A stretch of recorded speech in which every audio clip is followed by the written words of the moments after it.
Hello everybody, Simone here with Bulletproof Business Growth, and as always with some insights for what to pay attention to when you're getting ready to scale your business. So there are always some important things to set up, and one of the most important things to set up is you. So, because here's the thing, and all of you probably know this, and you've heard this before, but this is one of the most important things to never forget. Because your team, who you are relying on making the biggest difference for you, they are modeling after you. So what they see you do, they will do. So it always starts with you. And that's one of the most annoying facts about leadership. So that means you have to look at yourself first. So there's 5 key questions that I like to ask to help our clients, and I use them myself all the time, really make the difference in terms of how we show up and how we get strategic about what we do. First, one of the most important questions is asking, hey, what's working? What is your biggest strength? And I'm asking these questions from a leadership perspective. So if you're looking at yourself as a leader, what is your biggest strength? So take a couple of minutes. You can pause this video, take a couple of minutes, pause this audio, take a couple of minutes and get really familiar with what you actually think you're doing a great job with. So what are you already doing that is really empowering your team, that is making you a great leader? So a lot of times those go around 3 different aspects. So we have to think about identity, right? The same person who can take a company from 0 to $1 million may not be the same person who takes that company from 1 million to 10 million. And I'm not necessarily saying literally another person. I'm talking about your identity as a leader, as a business owner, and as a strategist. So you may have to really dig deep and go, who do I have to be? Who do I have to become so that I can be this next level leader? Now, structure is another one. The same structure that you had when you started your business is probably not going to serve you as you scale up. So looking at what's the structure that we have right now. For many of our clients, they start with a very flat structure. So there's no hierarchy, but that also means there's no chain of command.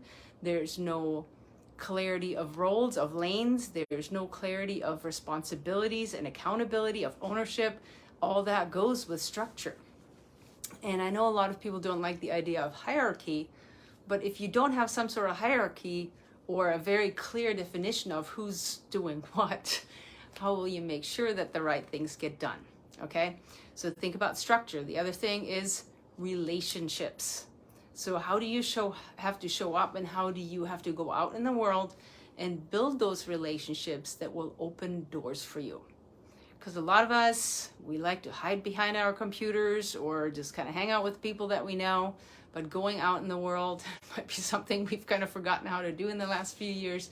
But going out in the world and meeting those other people in our industry, and of course related to our industry, is incredibly important, so that when the time comes that you really need somebody to open doors for you, that you have those right connections. So ask those questions about yourself when you think about what are my biggest opportunities. So that's the second question. What are my biggest opportunities for growth?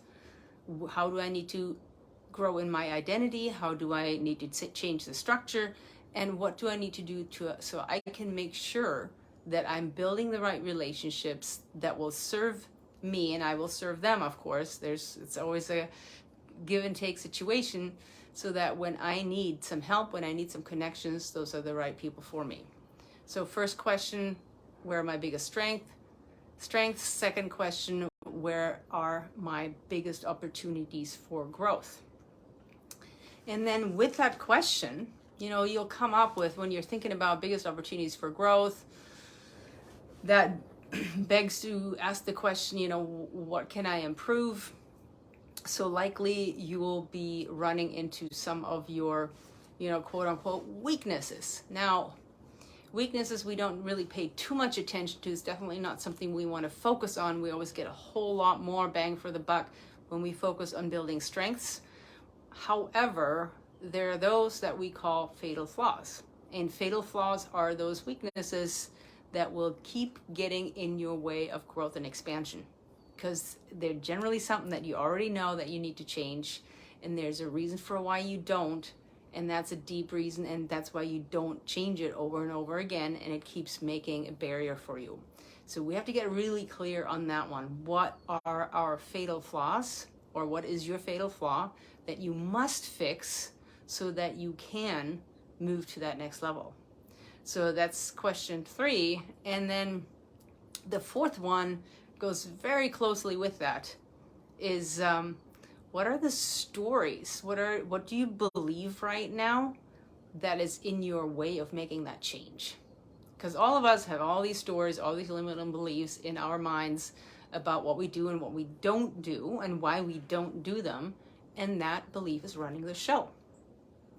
So I encourage you to get really clear about what's that story in the back of your mind that keeps getting in your way of doing what you know you must do to get to that dream. So it's a big one.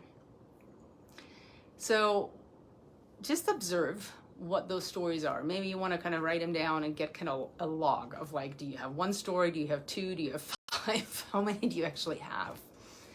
And, well, you come to this place of, okay, so this could be the story that's running the show, but is this actually true? And I love that Byron Katie, is this actually true perspective, because most of the time it's not. So when you look at those stories and you ask yourself, are these actually true? Then the next question to ask, and this is our last question on this, is what would be a better story to tell? What would be a more empowering, more resourceful story to tell that will actually help you make those changes? So think about that. What would be a more empowering story? What would be a resourceful story, a new belief that would empower you to make those changes you need to make? So when you think about the most common beliefs that get in people's way, are really 2 of them. One of them is, I don't have what it takes, so I'm not good enough. Imposter syndrome, I don't know what I'm doing. I'm not experienced enough, I'm not educated enough, I'm too old, too young, I don't have the authority, whatever it is, I don't have the respect. Who am I to even dare to say I'm gonna do this? So there's a lot of that stuff. Find out what yours is. Everybody has a not good enough story somewhere in there. And the second one that a lot of business owners rely on is, it's not the right condition. So it's not the right time, it's not the right season, it's not the right phase, it's not the right market condition. Like, there's an external circumstance that keeps them from even getting started. And let's be really clear about that. Any market condition, any time, there are always people who will succeed and people who will not. Who do you want to be? It's always the question. And I know that's a lot easier said than done, but you wouldn't believe how easy it is to make the choice to go for the 50% that can make you better than the 50% that will keep you stuck in place, because that's really it. We can look at any situation, go, I'm going to focus on what I want to make out of this, or I'm going to focus on what's going to keep me stuck. And it's your choice. It's all of our choices every single day. So that's a big one. So now we know what's kind of stopping us. These are the same stories, the same beliefs that are going on in your teammates' minds. So anybody who's on your team is struggling with these same limitations. So by you modeling, moving through your limitations, you will help them to move through their limitations, and also you will know what they're dealing with.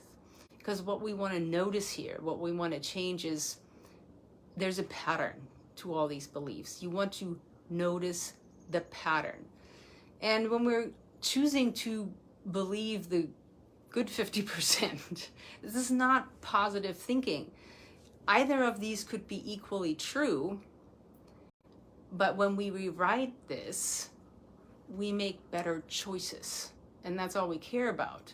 So knowing this, knowing how we set ourselves up, knowing how we set up our story around things, for a lot of people, the story that I've been seeing people or hearing people tell a lot is they're no good people. And that's an interesting one, because there's always good people, and then there are always the people that are not so good. So when we want to think about making a better team, creating that leadership team, and this is really coming back to the beginning of it, you know that if you want to scale this, if you want to take this to the next level, you need good people on your team. The ones who have your back, who can see your vision, who can help you make that vision come true. So you're going to need to hire people. And the first thing is look at who you have, the organization that you have, and look at your people who are already great, because they're your first leaders, the ones who actually strive to be leaders, the ones who like to support team efforts, the ones who don't just think about themselves, but who think about the team as a whole. Those are your high potentials who you can support and grow to get better and better with you. And that's a win-win situation, because it makes them more valuable in the market. It gives them more job satisfaction. It gives them more engagement. They're going to be proud of the work they do. They're going to be proud of the impact they're delivering. And of course, you get more value. So you want to do all of that. So you want to make sure that you set them up, that you set clear expectations for, as you're growing this team and you're leveling it up and you're bringing more leaders in, how much of their time should be spent leading versus doing. Because if you're taking doers, they're going to want to keep doing, but you need them to actually put in the time being leaders. So, and then there's the other question. You may have great doers. Could they actually make great leaders? So it's not like you have somebody who's really good at what they're doing and you can just make them into a manager, quote unquote, although I don't like that word even. But do they even have any leadership skills or aspirations? So you have to think about what makes a good, quote unquote, manager. You need somebody who's focused on leadership, who likes to help others, and who likes the team as a whole to show up better. They need to be able to build trust and build engagement and drive results. When you think about what makes the best leaders, it's those. They can have trust from other people, they can create engagement, and they're able to drive business results.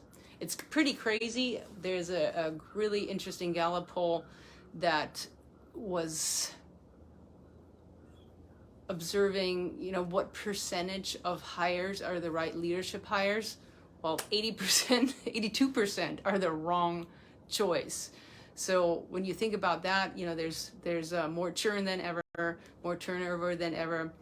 And most people don't leave companies, they leave leaders. So this whole story that I'm telling today is really important, because when we get you right, that means you can get the right people in the right seats. That means they can support the rest of the team in a way where they can drive great results for you, which is really important.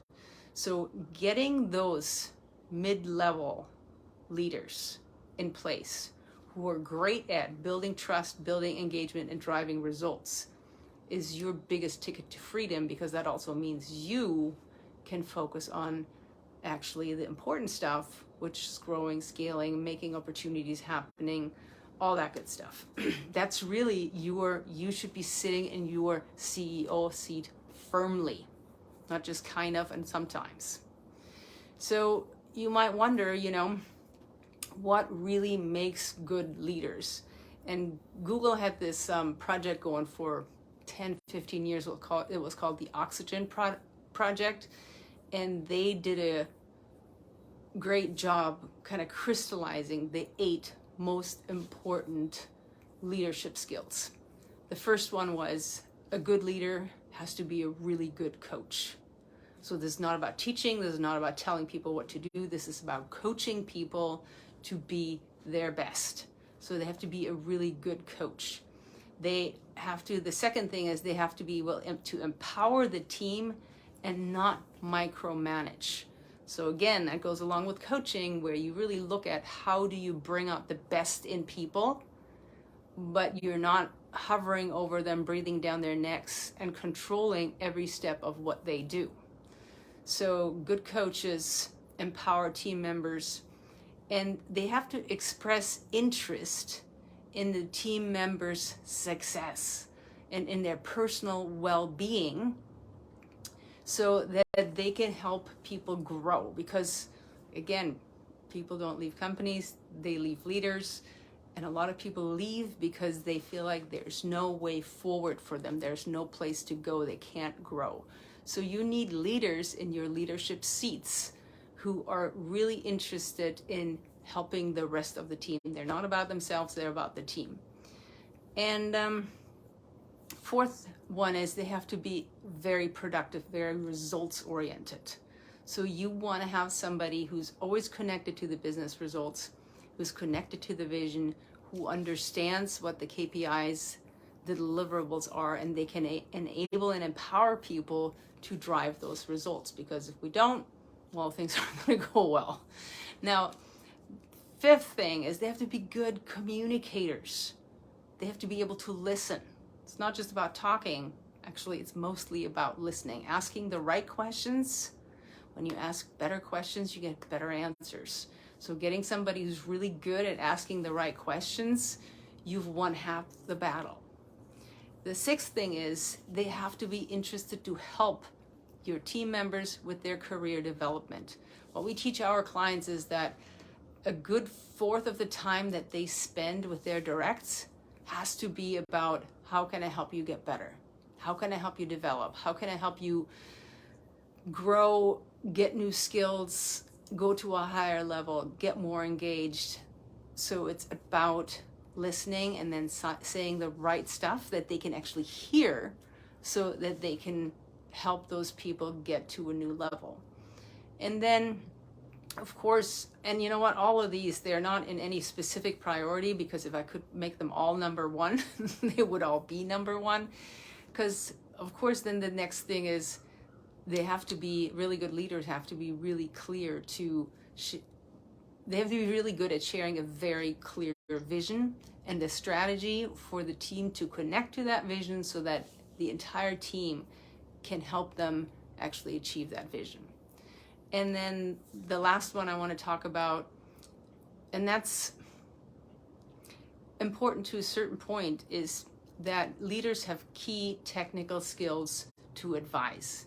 So it depends on what industry you're in, but it doesn't really matter what industry you're in, because it's not like you have to be an expert at it at what the company does. You have to be the expert at understanding how everything works together and what the key pieces are that everybody needs to know. So you have to be able to advise the team, but you also have to know where you find more expertise, so that when somebody needs more help, that you're not the one helping. Because think about this, every single expert on your team should be better at what they do than you are, because otherwise you'll always be driving the bus and everything on it. So you have to be able to advise people what the overall concept is, how everything works together, and then where to get more help if they need more than you can provide. So we just kind of went through the whole context of what you need to put in place to be able to set up a leadership team that will help you get your company to the next level of results. We got to get you right. We got to ask those 5 questions to help you get to that next growth phase. We have to make sure that you ask your team the right questions, that you restructure the team in a way that makes sense, and then make sure that you hire or promote, support the right people who can take the rest of the team and make them all do their very, very best. So that's it for today. I hope this was really useful for you. If you have any more questions, we just put out a great new training at bulletproofbusinessgrowth.com. Check that out, and I will see you on the next one.